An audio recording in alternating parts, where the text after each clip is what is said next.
What's up, YouTube? This aka the Fire Dog here doing a deck profile of Stellarknight traptrix. The last time I went to regionals with this deck, which was Dallas, I topped 26 at it. With the Stellarknight traptrix variant, it was a little different, but my side deck wasn't all the way together, and the deck's consistency in certain hands wasn't always together. So I changed it up for where it's more consistent, more compatible with my play style, and you know, where it's kind of geared up to fight PK Fire and Cosmo. But here we go. 3 Stellarknight Denebs, searching for the deck, key card, 2 in color high, 3 in color high. Foolish Berry for the deck. Basically triple altar staple for the deck. Double Vega, 1 Series. I see a lot of Stellarknight players doesn't run this card, but it's pretty good when you can go into your Trevors, and if they get Dark Hold and stuff, you can plus from the graveyard or deck. And once you get low on resources, study trying to just go straight to the Gust of Emerald to keep your plays going. You can just spell summon this guy or normal it and return 5 Stellarknight monsters and then draw 1. So it's good for the recycle and a +1. And last but not least, 2 Murmillo. I used to run 3 in the old build, but I don't now. Couldn't find more deck space, and then my deck is at 44, and I didn't want to go no higher. Next, 3 Powder Duality for consistency. Double Twin Twister. That's a new addition to the thing now. Instant Fusion. In my old build, I was running 3 Instant Fusion. Now I'm only running 1 because Norton's at 1. I could have run 1,000 hour streak, but don't feel like I don't have the deck space for it. So, the Lonely Rhoda.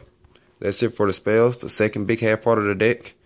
3 Satellanova Alphas. Best trap card in the deck. Next, 3 Strike. Need that, even though it's a lot of life, still need it. 3 Phoenix Chains. Staple, good, still good to Trevor Loop. New addition to the deck. 3 Drowning Mirror Force for the Cosmos or PK Fire. After they run my front row out, I can still force them to do a lot of Twin Twists, and if they can't have it, they don't get to play the game. So that's a strong card. I actually been beating Cosmo because of that card. 3 Call of the Hundreds. Helps bring back your Trevor Denebs to keep your plays going. Double Oasis of Dragon Souls. Double Nightmare. Sorry, the camera light went out. Double Void. 1 Solemn Warning. 1 Time Space and 1 Bottomless. That's it for the main deck. Like I said, 44 cards. Next, I would do the extra. 2 Rafflesia, because everybody hates Rafflesia, and it's good. So, and I run enough Trapo cards, targets to run 2. 1 Gusto Emerald. 1 Stellarknight Diamond. 2 Abyss Dwellers, because when you make 2 of them off of Instant Fusion or doing the Calls or Oasis, you can make 2 and they both become 2200s. So, that's good. Double Delthros. Because a lot of people don't run 2, which I don't understand, because once this card is on the field and they can't get rid of it, when you do your Vega, Alter, or Deneb, or do any type of summon, and they got back row, they can't respond to it because of the continuous effect. So I kind of like bank on that a lot, especially with the back row nowadays with the strike stuff. So once I already have them on the field, they have to get rid of this in order to stop the rest of my plays, or yeah, you're going to lose. 1 Norton for the Instant Fusion. 2 Utopia Lightnings. Good against if you don't have Abyss Whirler or can't afford to do it, you can do Lightning to protect yourself. Because I know with Alter and Deneb, you search can't attack, so I'd rather go into Lightning to force my opponent to use something to get them off field, because they're not attacking this thing. It's 5,000. Yeah, you're not attacking. Any no card effects can be activated. Yeah, you're done. Next, I run 2 Utopias for the Utopia Lightnings, or I can just sit up there and use Utopia by itself to negate attacks if need be. So it's good. And last but not least, 2 Trevor.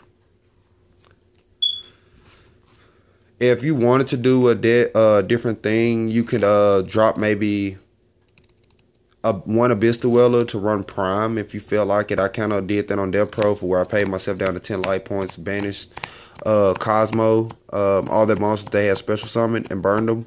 And yeah, they didn't have enough time to fire back after I did that and made lightning. They didn't have enough time they didn't have enough turns to fire back, so it was pretty much over from there. For side deck, 2 Shadow Imprison the Mirror, stops pretty much all the darks. 2 Imperial Iron Wall against everything pretty much in the big 3. 3 Master Restricts, Monarchs, 3 Fairy Wind, Pendulum Monarchs, you name it, floodgates that they might run, your Senjus with all of these floodgates that they run. Yeah, we can't play that. 2 Spell Shine Arrows to help out with the Fairy Winds just in case, to endure that when you go into game 2 against, especially against Monarchs, that you can blow up domain so we can play Yu-Gi-Oh! Because, you know, that card just says, yeah, Cakewalk Central. Trust me, that's one of the matches that I lost in Dallas. And I wasn't side decking this card. I had anti-spell Fergus, and then it was just like set. Well, I bricked, and yeah, they was able to next turn flip it up. So with this card in there now, I'll be like, well, return and all that other stuff, just Spell Shine Arrow, just blow it up and then burns you. So that's good. And last but not least, 3 Stygian Dirge for the mirror match. If I go against it, PK Fire, pretty much. I mean, or any deck that can XYZ, or, you know, some ranks 4 decks, or, you know, anything. It just makes it harder for them to XYZ. That is my Stellarknight Traptrix deck profile. Like I said, I top 26 in Dallas. We will be going to Tulsa, Oklahoma on June the 4th. So wish me luck. Last year I had 2 invites for last year. Both of them was in Shreveport, where I topped number 19 on the first one, and I think 24th on the second one. And then this year, Dallas, I did number 26. So evidently the deck is not dead. So I wish people that's making these top 10 videos would stop sitting up here saying Stellarknight's bottom 9 or bottom 8, when we should be more like number 6 or number 5, because Blue Eyes can't beat this deck. Unless you can sit up there and draw into God, which y'all really can't afford to run a whole lot of back row due to y'all trying to flood the field. So yeah, it's not going to happen. I can honestly say about the Cosmo matchup, it's going to be a little difficult due to Dark Lady being released in the Shining Victories. It's going to make it a little more harder. That's why the 3 Drowning Mirror Force is in there.